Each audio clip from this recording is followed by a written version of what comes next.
Գիտեք, ինչ տպավորություն եմ ստանում, որ բոլորս այդ մասին խոսել ենք, տեղյակ ենք, գիտենք, որ օրինակ հոգևորականները կարող են անպարկեշտ պահել իրենց հոգևորականները չէ, որոշ նեղ շրջանակի մասին է խոսքս, մասնավորապես Կտրիչ Ներսիսյանը եւ իր շուրջ հավաքված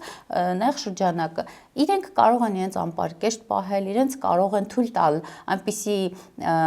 գործողություններ, որը մեր հանրությունը որակում է որպես սրբապղծություն, իհարկե դա ակնհայտ է, նաև երևում է որոշ բացահայտումներ կան, անգամ տեսել եք հայտարարության տեքստում, որ քննչական կոմիտեն տվել է եզրակացություն եւ Կտրիչ Ներսիսյանի կողմից արդեն հանձնախումբը, ստեղծված հանձնախումբը ինքը համարել է առ-ոչինչ եւ այդ փաստերին առերեսվել եւ չնկատելու տալ, ուրեմն կա հիմնավոր իրենց համար կարևոր այլ բաներ, որի շուրջ իրենք չեն կարողանում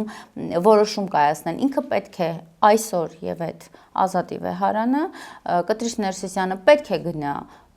եկեղեցուց դուրս եւ խոստովանի, որ ինքը ընդդիմադիր հայացքներով եւ գործունեություն է ծավալում